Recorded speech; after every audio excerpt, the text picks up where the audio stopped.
Shalom Bapak Ibu Saudara sekalian, selamat datang dalam ibadah online Gereja Generasi Apostolik. Kami menyambut keluarga GGA yang terkasih maupun para jemaat dan teman-teman ibadah online yang setia mengikuti ibadah kami.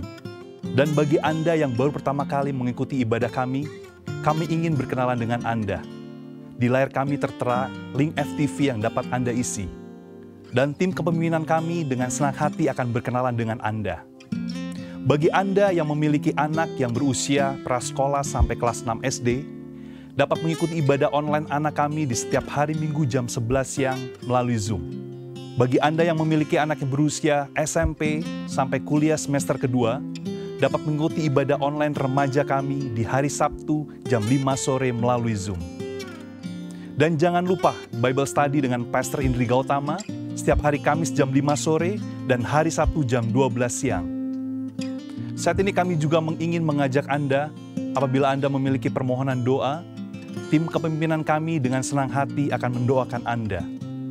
Kirimkan permohonan doa Anda melalui link di bawah ini. Dan apabila Anda memiliki kesaksian selama ini dalam mengikuti ibadah online maupun Bible Study, dapat mengirimkan kesaksian Anda kepada kami, sehingga kami bisa merayakan bersama-sama. Untuk itu, kita siapkan hati kita bersama-sama untuk menyembah Tuhan.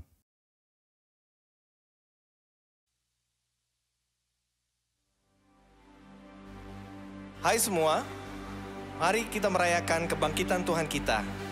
Dia yang telah menebus kita dengan mati di kayu salib dan pada hari ketiga bangkit dan hidup sampai hari ini. Mari bersama-sama kita deklarasikan bahwa penebus kita hidup. Our Redeemer lives.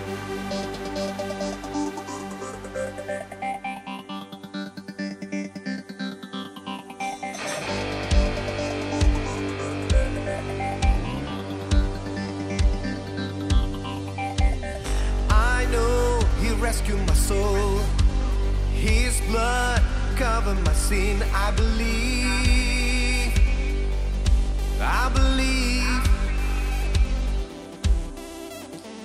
my shame He's taking away, my pain is healing His name. I believe,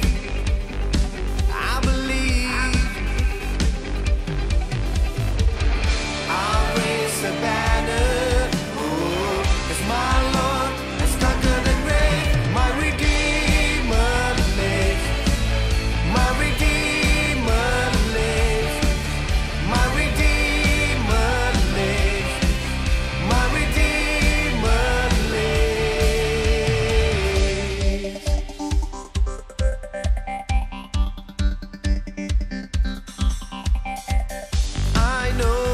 Rescue my soul, His blood cover my sin. I believe,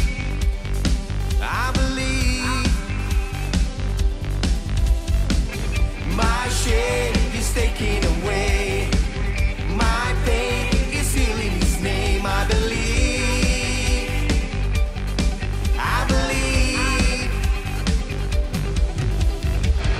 I'll raise a banner.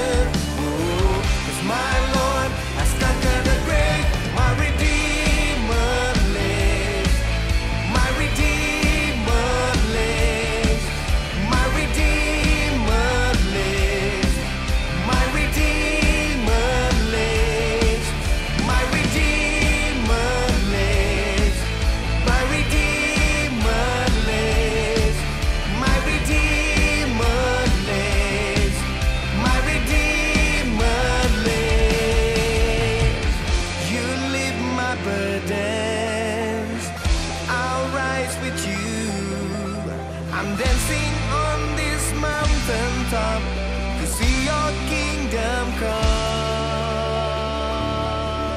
My Redeemer lives. My Redeemer lives. My Redeemer lives. My Redeemer lives. My Redeemer lives. My Redeemer lives. My Redeemer. My Redeemer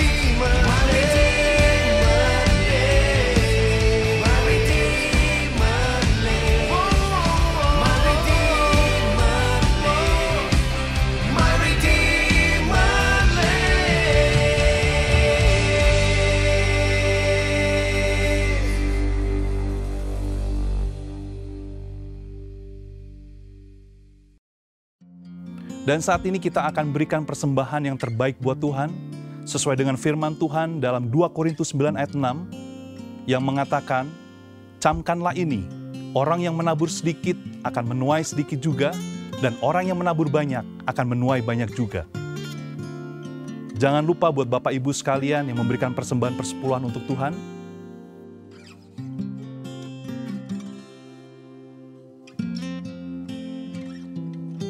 sambil Anda memberikan persembahan, ada beberapa prayer list yang akan kita doakan bersama-sama, yaitu kita akan doakan pemulihan kesehatan anggota jemaat yang mungkin saat ini terkena COVID. Kita juga doakan untuk penyediaan Tuhan di tengah-tengah pandemi. Bagi Anda juga yang mengalami tantangan dalam keuangan dan kesulitan dalam mendapatkan pekerjaan, mari kita sepakat untuk adanya terobosan. Mari kita sama-sama sepakat berdoa. Bapa di surga, saat ini kami berdoa Tuhan buat jemaat-Mu Tuhan, buat pemulihan kesehatan anggota keluarga jemaat kami Tuhan. Baik yang terpapar COVID maupun kami yang sakit Tuhan, kami kirimkan firman-Mu Tuhan ke dalam tubuh yang sakit saat ini. Karena firman-Mu mengatakan oleh bilur-bilur Yesus, segala penyakit akan disembuhkan. Dan dikirimkan firman itu dan disembuhkannya Tuhan. Oleh karena itu kami deklarasikan firman-Mu Tuhan, dan disembuhkannya Tuhan bagi jemaat kami yang sedang sakit. Dan juga kami berdoa juga Tuhan buat penyediaan Engkau di tengah-tengah masa pandemi. Karena Engkau Allah yang menyediakan segala kebutuhan kami Tuhan, menurut kekayaan dan kemuliaan. Oleh karena itu Tuhan, Engkau akan menyediakan segala kebutuhan kami di tengah krisis ini Tuhan. Dan kami juga berdoa Tuhan kondisi pandemi di Indonesia ini Tuhan, bahwa Engkau Allah yang berdaulat, Engkau Allah yang menyertai kami dimanapun kami berada. Dan kami tahu bahwa firman-Mu Tuhan yang memberikan kekuatan kepada kami, sehingga kami bisa melewati kondisi krisis di pandemi ini Tuhan. Dan saat ini juga kami berdoa buat persembahan kami Tuhan. Persembahan ini bisa lepas dari tangan kami, tetapi ini tidak bisa lepas dari hidup kami. Dan apa yang kami tabur Tuhan, kami akan mengalami tuaian 30 kali lipat, 60 kali lipat, bahkan 100 kali lipat Tuhan. Sesuai dengan firman-Mu Tuhan. Terima kasih Bapa, kami berikan segala kemuliaan hanya bagi nama-Mu Tuhan. Di dalam nama Tuhan Yesus, amin.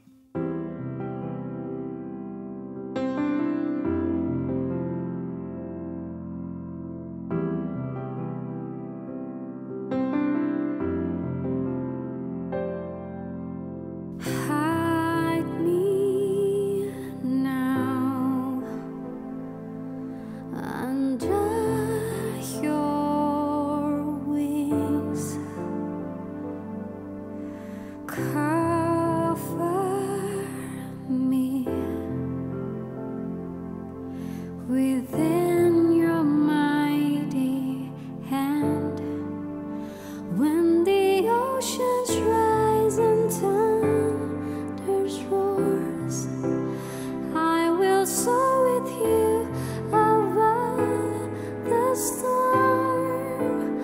Father, you are King over the flood, and I will be still and know you are God.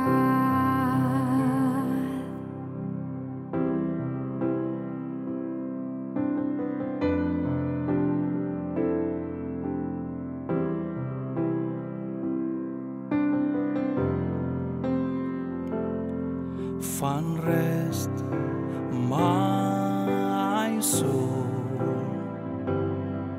in Christ alone. Know His power in quietness and trust.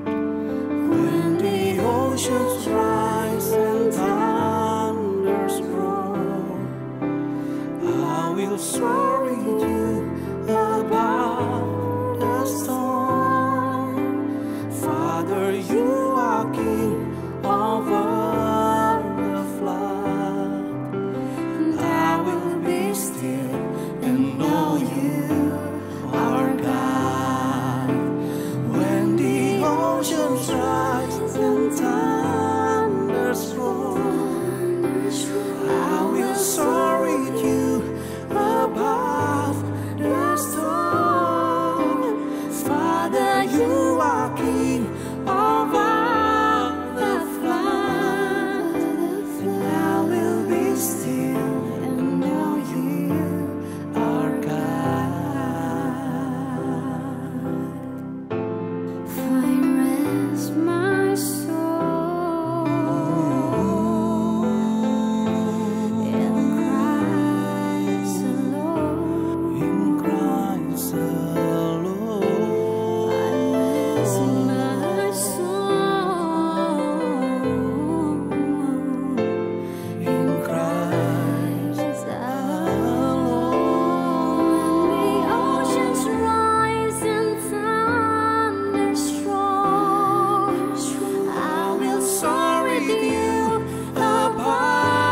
the storm. Father, you are king over the flood. I will be still and know you are God. When the oceans rise and thunders roar, I will soar with you above the storm. You are king over the flood. I will be still and know you Our God, I will be still and know you are God. I will be still and know you are God.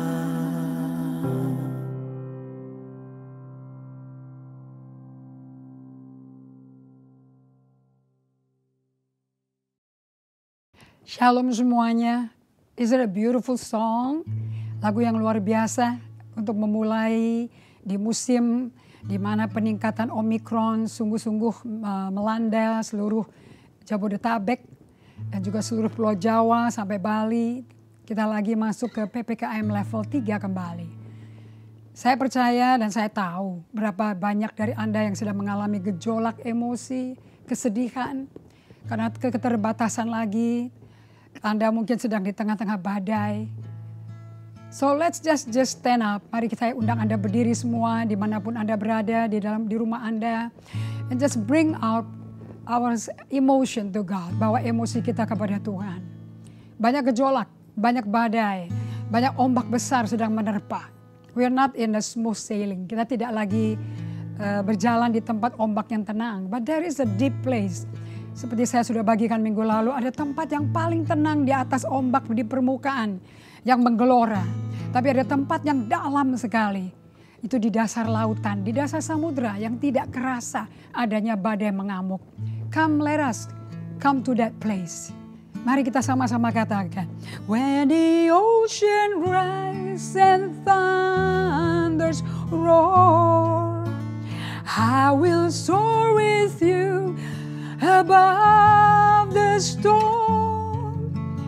Father, you are king over the flood. I will be still and know you are God. Find rest, my soul, in Christ alone. Know His power in quietness and trust. When the oceans rise and thunders roar, I will soar with you above the storm. Father, you are king over this flood. I will be still and know you are my God.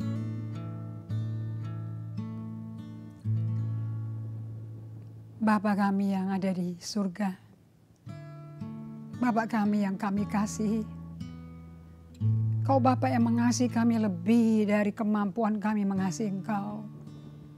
Seringkali kasih kami sangat-sangat tidak stabil, up and down, fickle.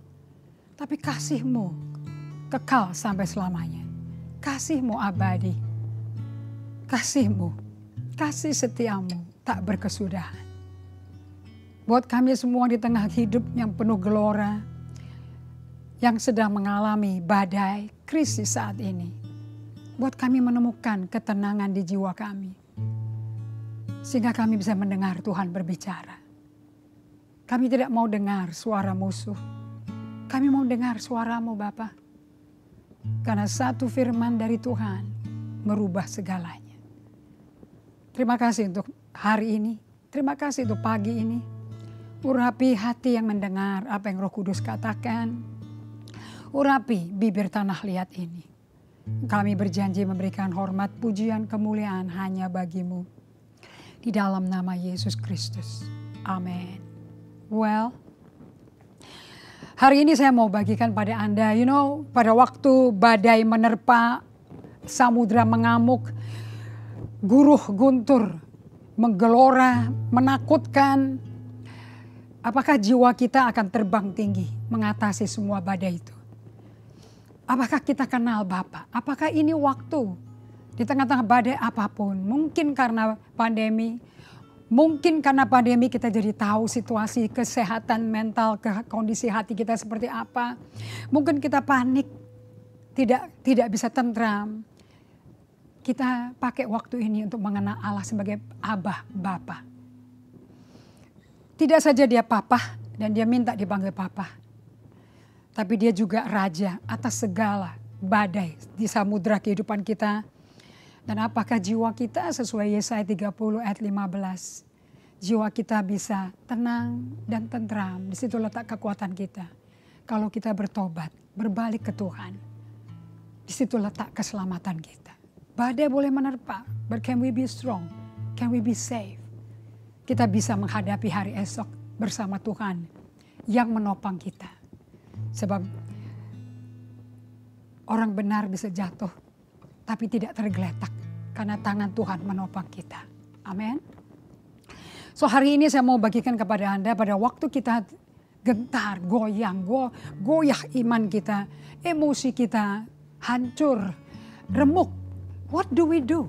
Apakah Anda mengenali? Anda punya teknik pengendalian emosi Anda. Teknik pertahanan supaya Anda nggak kelihatan hancur. Mungkin Anda jaim, mungkin Anda mau melihatkan diri Anda kuat. Padahal luarnya bisa kuat, but inside you may be rapuh. Mungkin remuk. Teknik pertahanan apa yang Anda pakai? Atau kalau bahasa Inggrisnya defense mechanism.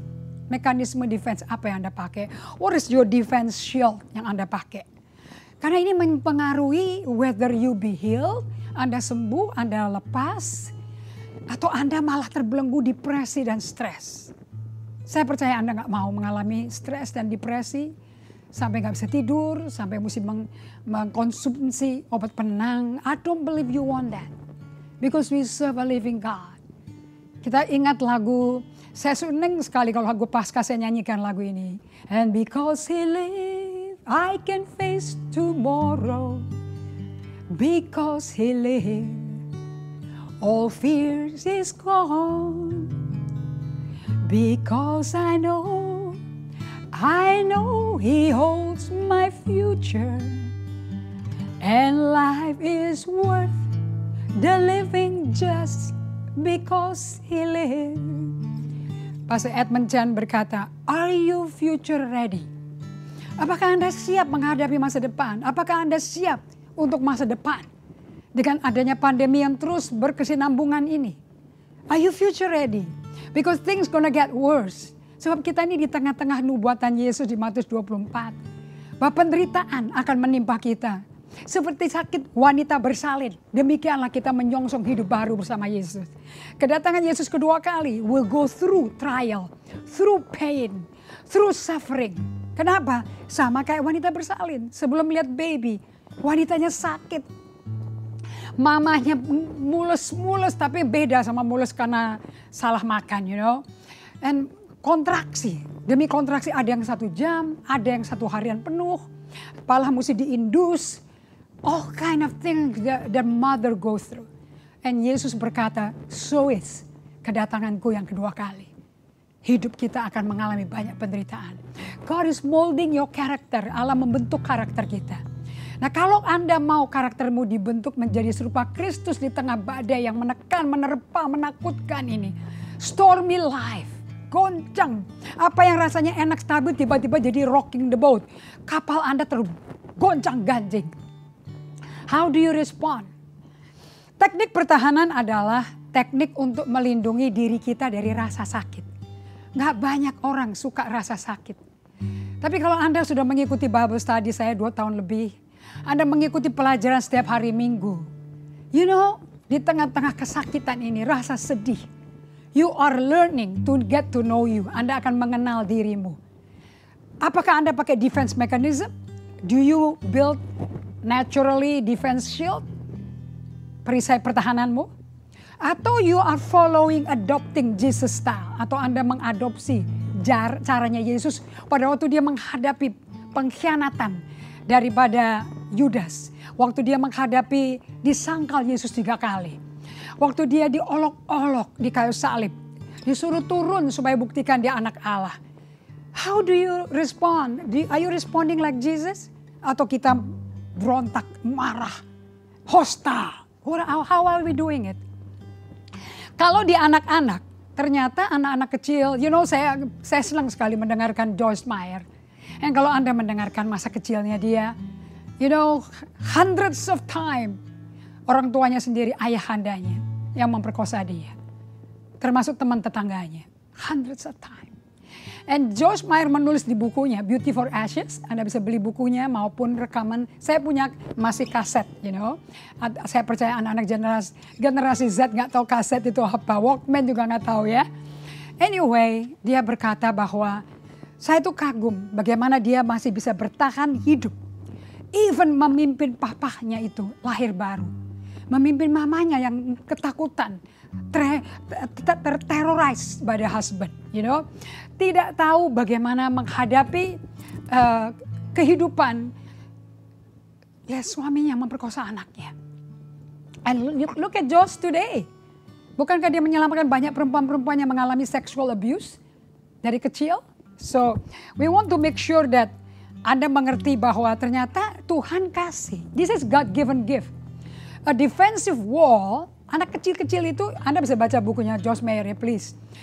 Defensive wall to created by children is the God-given gift to shield them from pain. It serves as a healthy survival mechanism. Jadi tembok pertahanan itu diciptakan, dibikin oleh tuh anak itu, oleh Joyce Meyer. Itu ternyata karunia persembahan hadiah dari Allah. Untuk memperisaikan si kecil-kecil ini supaya dia masih bisa mengalami anak mestinya bagaimana. Dia masih bisa main-main sebagai anak. Dan itu bisa menutup dia punya rasa memori sakitnya itu. Sehingga dia bisa survive secara healthy. Yang kedua, defense shield ini bagi anak-anak itu blocking out the pain, bisa ngeblok rasa sakit. Memampukan si anak ini untuk bisa bertahan, bisa nahan sakitnya, situasi kondisi yang menyakitkan, mengerikan itu yang bikin trauma, supaya secara emosi dia survive. Isn't it amazing? Saya baru belajar ini, you know. So this defense mechanism good for children. Namun pada waktu anak ini transisi dari kekanak-kanakan, dari anak kecil kemudian masuk ke dewasa muda, dibutuhkan kejujuran bagaimana kamu menghadapi realita sakit, menderita trauma, horor. Karena ketakutan dimolestasi, dilecehkan oleh figur yang lebih besar. Karena tidak saja menakutkan tapi sakitnya gak keruan. Nah kalau Anda saat ini yang masa kecilnya mengalami molestasi, sexual abuse, atau mungkin dijamah, diraba, please Anda mesti jujur ngomong ke Tuhan, bawa ke Tuhan. Kenapa? Sebab kebenaran yang kamu ketahui, benar-benar realitanya, when you went through this, kebenaran itu akan memerdekakan kau. Pada waktu kita semua satu gereja belajar, Pastor Jonathan dari Singapura berkata, if you honest to yourself, you'll be honest to God. Kalau Anda jujur sama dirimu, dengan Tuhan Anda juga bisa jujur.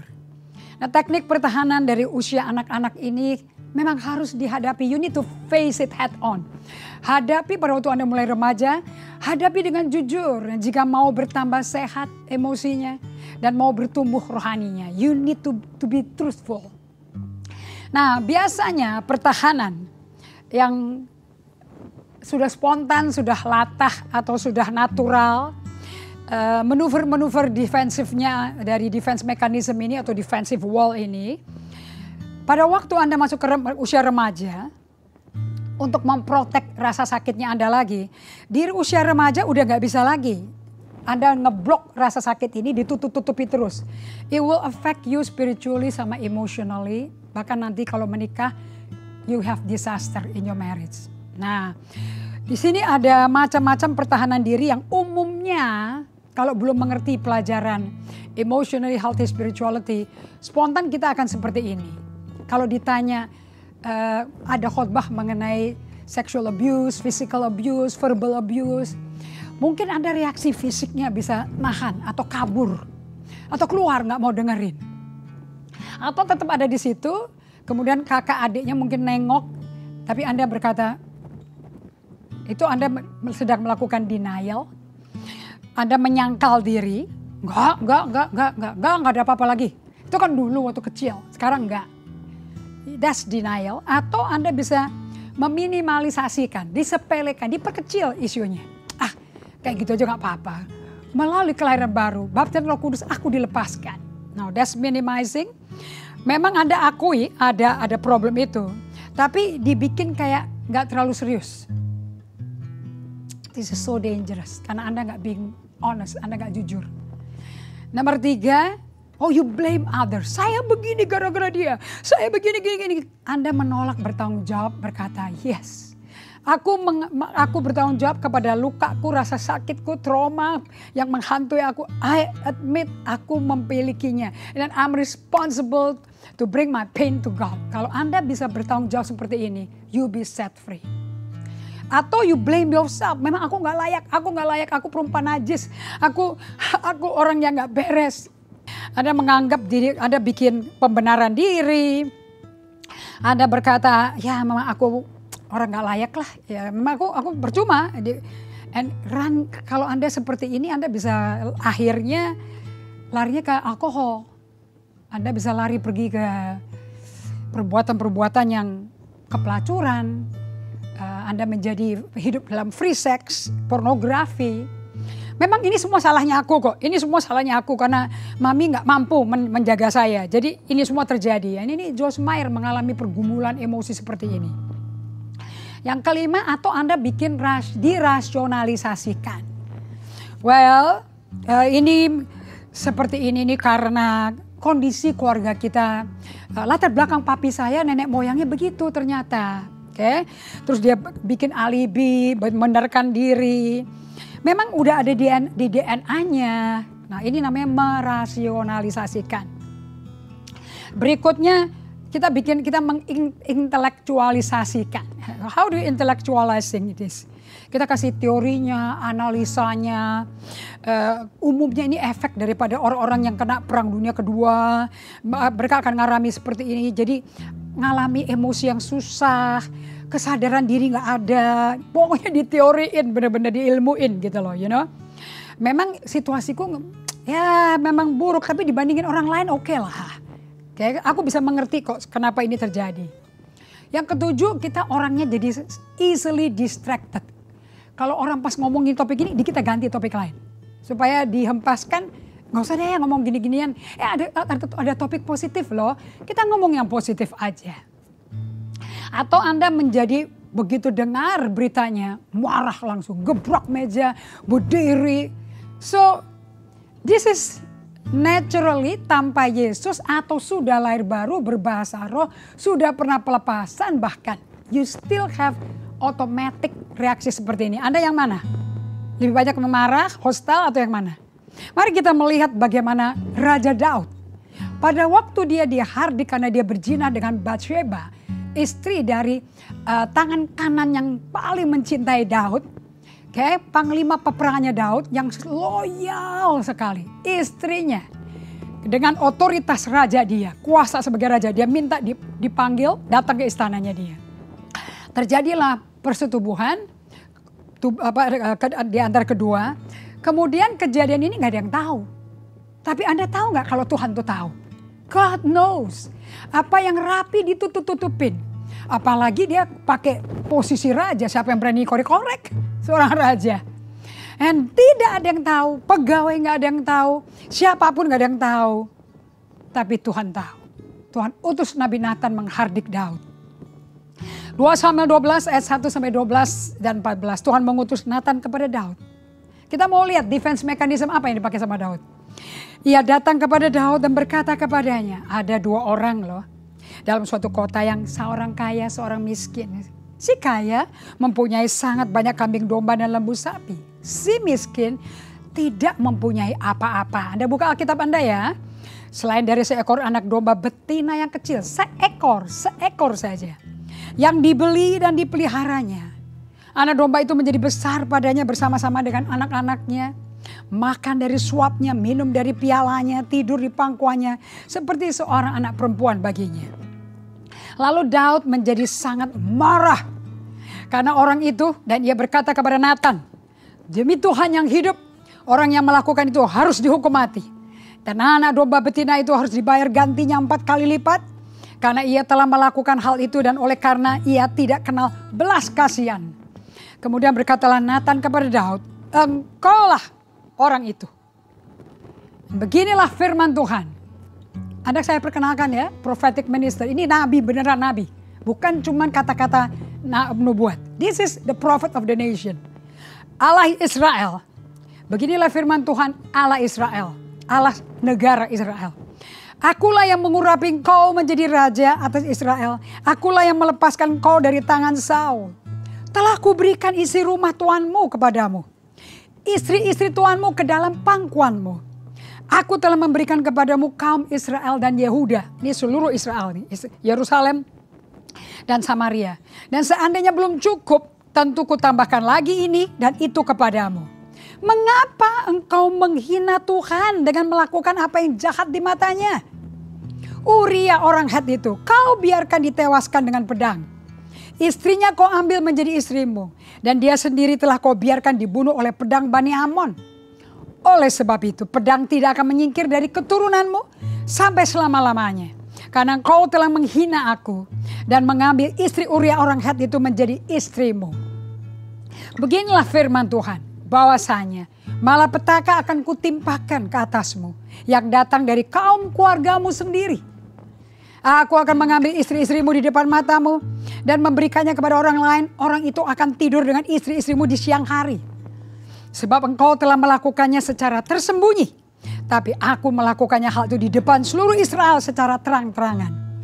Walaupun demikian, karena engkau dengan perbuatan ini telah sangat menista Tuhan, pasti anak yang lahir bagimu akan mati. Nah, lihat baik-baik di sini. Teguran terhadap dosa Daud, ini raja loh, status posisi raja. Number 1 man of the nation. Dan Nabi Nathan berkata, engkau orangnya. Di muka semua rakyat, di muka semua tua-tuanya dia.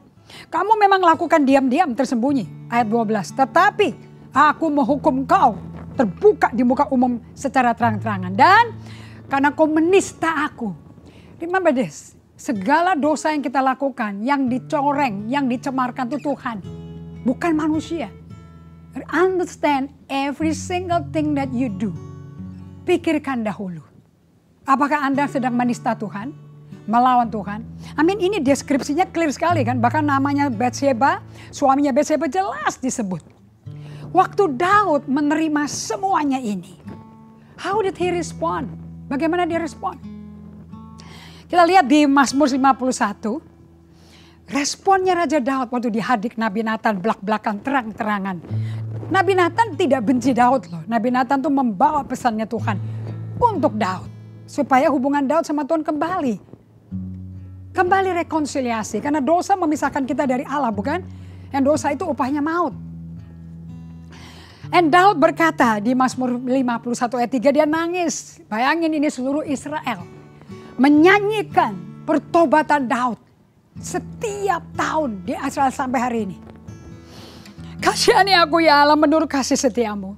Hapuskan pelanggaranku menurut rahmatmu yang besar. Bersihkan aku seluruhnya dari kesalahanku. Tahirkan aku dari dosaku. Sebab aku sendiri sadar akan pelanggaranku. Aku sendiri sadar akan pelanggaranku. Aku senantiasa bergumul dengan dosaku. Terhadap engkau sajalah aku telah berdosa. Dan melakukan apa yang kau anggap jahat. Supaya ternyata engkau adil dalam putusanmu. Bersih dalam penghukumanmu. Sesungguhnya dalam kesalahan aku diperanakan. Dalam dosa aku dikandung ibuku. Sesungguhnya engkau berkenan akan kebenaran dalam batin. Dan dengan diam-diam engkau memberitahukan hikmat kepadaku. Bersihkan aku daripada dosaku dengan hisop. Maka aku jadi tahir. Basuhlah aku, maka aku menjadi lebih putih dari salju. Biarlah aku mendengar kegirangan dan sukacita. Biarlah tulang yang kau remukan bersorak-sorai kembali. Jadikanlah hatiku tahir, ya Allah, dan perbaharuilah batinku dengan roh yang teguh. Janganlah membuang aku di hadapanmu. Janganlah mengambil rohmu yang kudus daripadaku. Bangkitkanlah kembali padaku kegirangan karena selamat yang daripadamu.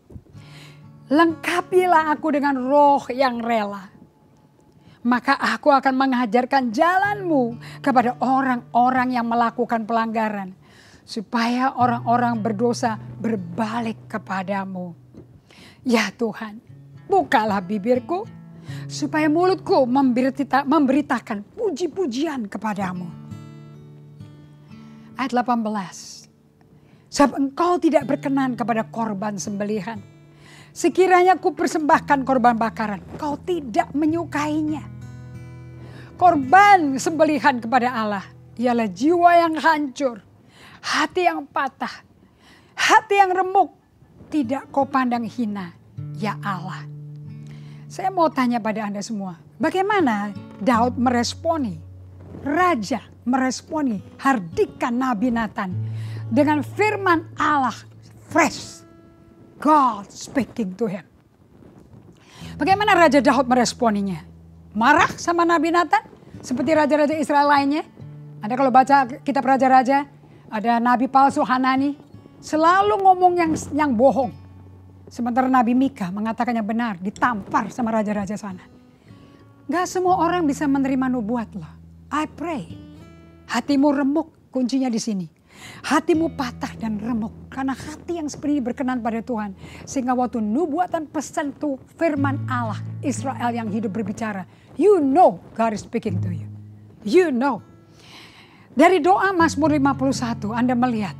Daud nggak nyalain Batseba. Si Batseba juga berdosa dong. Masa aku aja? Batseba nggak ditegur.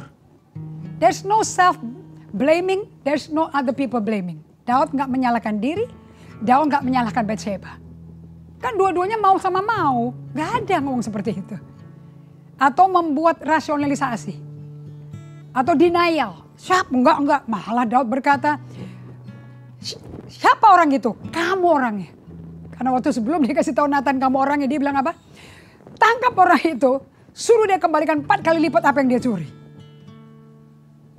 Dan harus dihukum. Karena Daud tahu hukum Allah. Ternyata dia orangnya. Tuhan ampuni pertobatan Daud. Wah ini pertobatannya, self awareness-nya tinggi sekali. Dia terbuka. Dia jujur. Dia jujur dengan realitanya dia. Karena kebenaran yang jujur kamu tahu, kebenaran itu akan memerdekakan kamu. Tapi kalau Anda berdalih terus, Anda jaim, Anda hostile, malah marah malahan. Well, Anda masuk ke self defense yang umumnya manusia lakukan. Akibatnya Anda akan lari jadi addiction, pornografi, free sex, alkohol, nonton TV terus, makan terus. Sebetulnya itu untuk nutupin, meng-ease your pain. Yang ada pada Daud waktu dia ditegur terbuka sama Nabi Nathan. Yang ada dia teriak kepada Tuhan. Dia cry out to the Lord. Dia panjatkan doa kepada Tuhan dengan keras. Betul kan Mazmur 51 doa kepada Tuhan? Gak kepada Nabi Nathan loh. Nabi Nathannya pulang. Dia gak dialog sama Nabi Nathan. Dia gak kecewa sama Nabi Nathan yang menyampaikan menjadi penyampai pesan Tuhan. Dia memanjatkan doa kepada Tuhan dengan keras. Dia memberitahu apa yang memang sedang dia rasakan. Dia bergumul dengan Tuhan, kepadamu saja aku berdosa. Tapi aku udah kayak begini dari kandungan ibuku. Dia rada rasionalisasi sedikit di situ. Dia bergumul dengan Tuhan, dia menangis dari hati yang remuk. Dia tidak menghindar dari keadaannya yang bejat, yang kurang ajar, yang mengerikan. Merencanakan pembunuhan Uria, dan untuk mengambil istrinya Uria dan menghamilinya di luar nikah.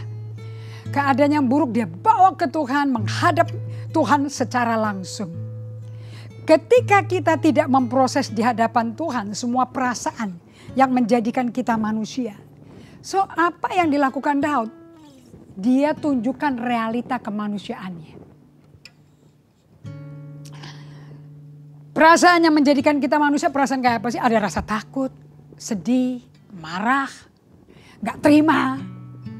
Maka kita akan mengalami kalau gak diproses. Anda ingat gak botol emosi yang saya pernah pakai?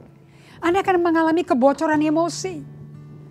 Orang-orang yang kebocoran emosi kayak apa sih? Nanti saya tunjukin.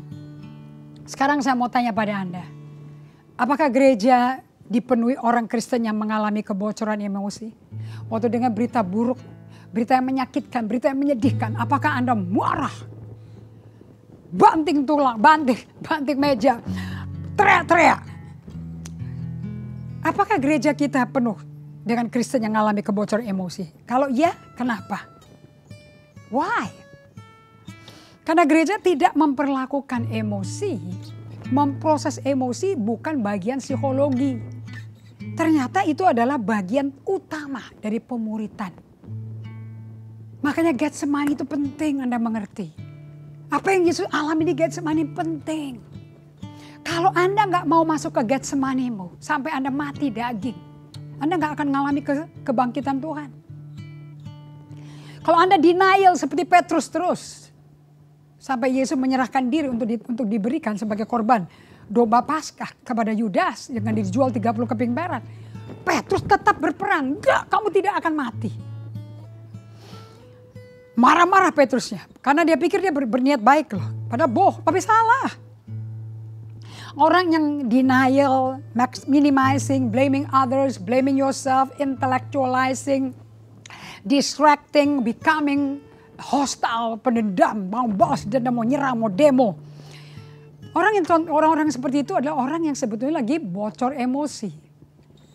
Kalau Anda mau tahu Anda bocor emosi, dengerin kalau Anda bicara.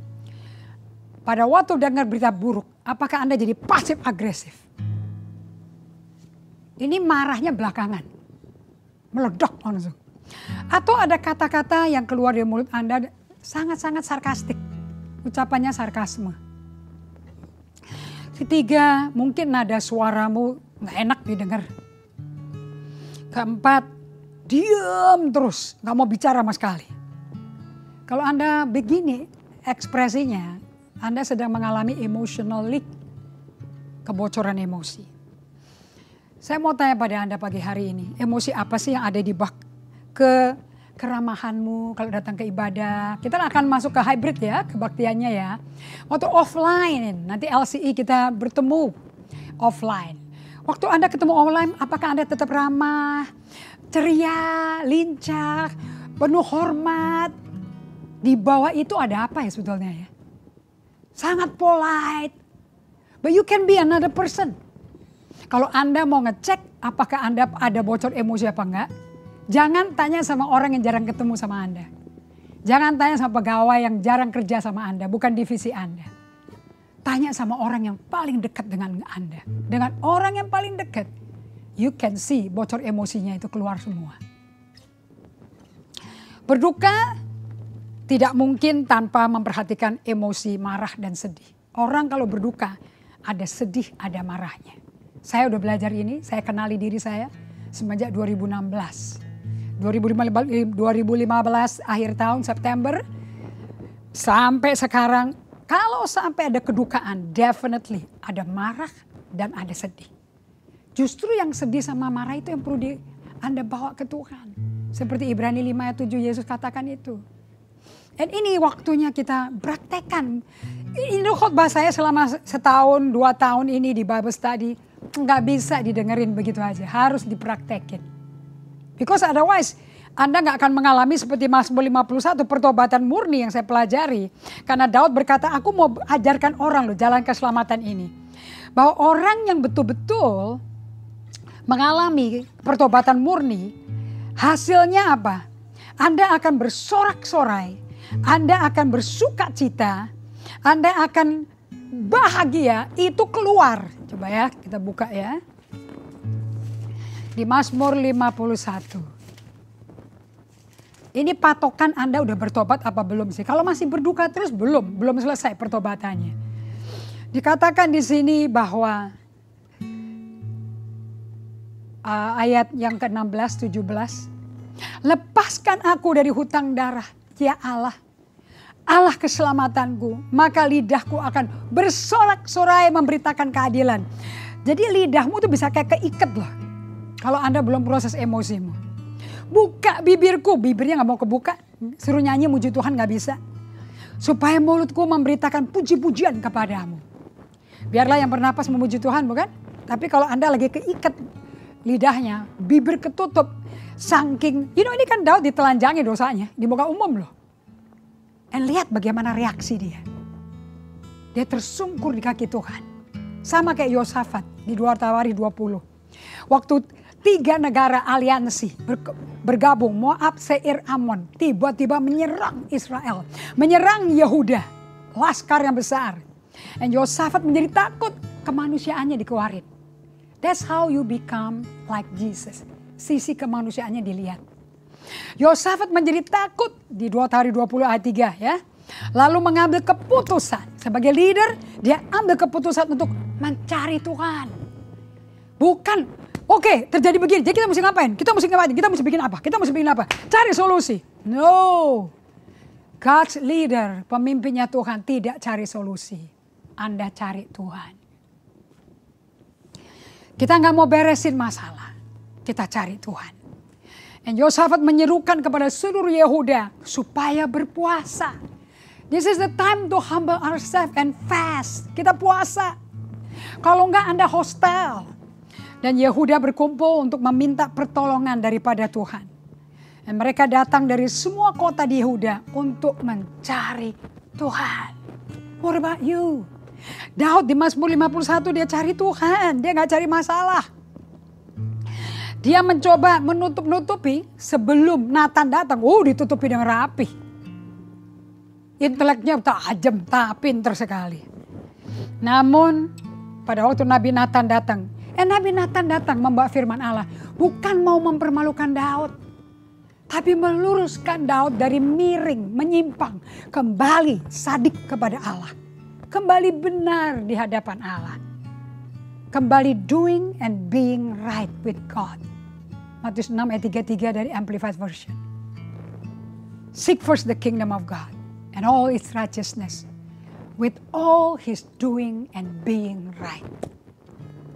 Belajar dari Yosafat. Dan kemudian dia negosiasi sama Tuhan. Dia dialog, dia petisi sama Tuhan. Saya suka sekali. Nanti itu minggu depan ya, saya bagikan ya.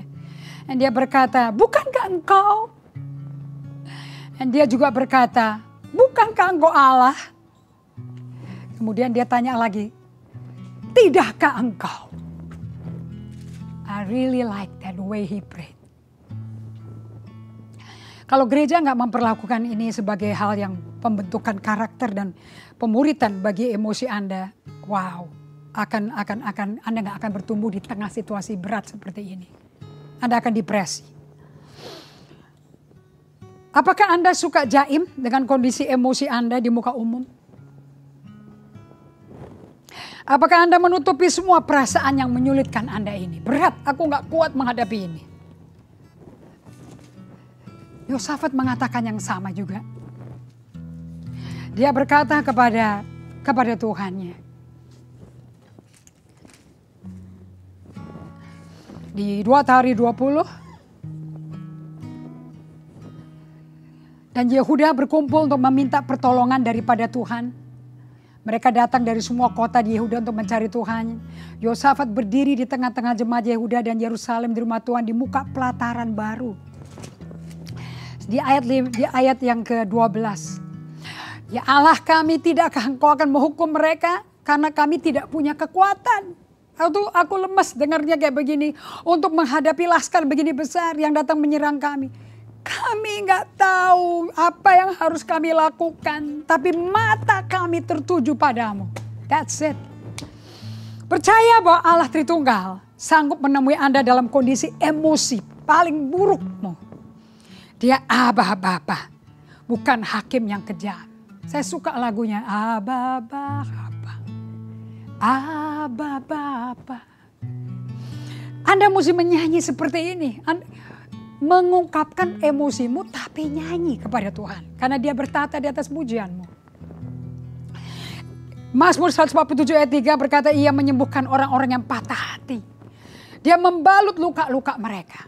Apakah Anda disakiti atau yang nyakitin dan Anda disakiti balik? Apakah Anda seperti badai menerpa? Reputasi Anda dirusak, dikhianati, ada banyak berita hoax menyambar Anda. What do you do waktu itu terjadi? What do you do waktu itu terjadi? Do you see God sebagai mama, papa kita? Yesaya bernubuat kepada orang Israel, Allah kita udah meninggalkan kita dilupakan. Tapi Sion berkata Tuhan telah meninggalkan aku, Tuhan telah melupakan aku. Tapi Allah berfirman, dapatkah seorang perempuan melupakan bayinya sehingga ia tidak menyayangi anak dari kandungannya? Sekalipun dia melupakannya, anak lupa karena udah gede. Tapi aku tidak bisa melupakannya. Lihat, aku telah melukis engkau di telapak tanganku. Apapun yang terjadi, trust God, be still and know God. Tembok-tembokmu tetap di ruang mataku. Sebagai penutup, belajar dari Ayub ya. Di dalam tengah-tengah berita yang gak enak, kondisi PPKM 3 ini, banyak yang terpapar Omikron tanpa keluar rumah. Apa yang Anda lakukan waktu berita buruk atau apa Anda alami, menerpa Anda? Beri perhatian ke Allah. Dan beri kepada diri Anda sendiri perhatian itu. Masuk ke dalam situasi yang membingungkan itu, ke dalam dark night of the soul. Hormati dan nikmati keputusan Ayub dan Raja Daud to experience your suffering. Saya berdoa bagi Anda hari ini. Bapa, buat setiap kami masuk ke bawah naungan kepak sayap-Mu. Sebab hanya di bawah kepak sayap-Mu kami terlindungi dari semua berita-berita serangan dari amarah, amukan dari luar. Problem yang bertubi-tubi. Walaupun badai menerpa gumuruh. Jiwaku, hai jiwaku, terbanglah naik tinggi bagi Raja Wali. Datang kepada pelukan Abah Bapa. Raja di atas segala samudra yang banjir yang menggelora. Di situ jiwaku akan tenteram dan tahu Allah, Kau Bapa kami. Allah, Kau yang membalut luka kami, yang menjamin masa depan kami. Bapa, aku berdoa semua jemaat gerejamu yang Kau kasih, jemaat gereja generasi apostolik dan teman-teman yang bergabung hari ini. Dimanapun mereka berasal, mereka mengalami kesembuhan, pembalutan luka oleh Tuhan sendiri. It become an encounter by God. Di dalam nama Yesus Kristus aku berdoa. Amin. Well, kita sudah sampai penghujung acara ini. Saya mau Anda merenungkan firman ini. Jadikan ini perjalanan pengalaman hidupmu. Let me give you a blessing. Berkat. Buka tangan Anda, terima berkat ini.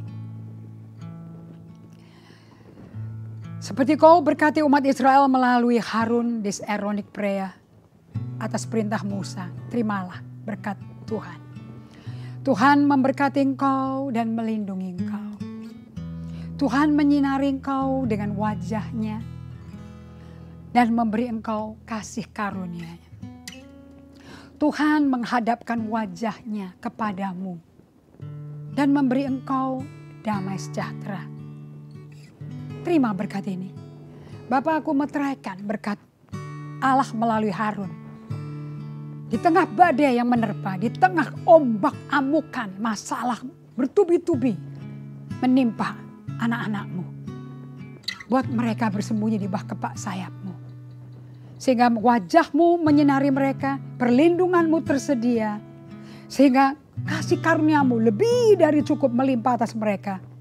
Dan damai sejahtera melampaui akal budi manusia menutupi mereka. Aku minta ini di dalam nama Yesus Kristus. Terimalah ini. Amin. Saya mengundang Anda untuk tutup mata Anda, tarik napas Anda. Hirup hadirat Allah. Hembuskan semua perasaan emosi yang gejolak. Lepaskan. Biar Yesus yang pikul itu. Dia berkata, mari datang padaku kau letih lesu beban berat. Aku beri kelegaan. Kasih ke Tuhan. Because you have life to live. Ada kehidupan yang perlu kau hadapi. Kehidupan keluarga. Kehidupan urusan kerjaan. Anak-anak. Kehidupan rohanimu yang perlu dipelihara. So focus and come to God. Amin. Saya ajak lagi untuk Anda menyanyikan lagu ini sebagai penutupan. Sebelum kita berpisah. When the oceans rise and thunders roar, I will soar with you above the storm. Father, you are king over the flood. I will be still, know you are God. I will be still, know you are God. Biarlah ketenangan, keteduhan di jiwa Anda dari hadirat Tuhan memenuhi jiwamu sepanjang minggu ini. Tuhan berkati.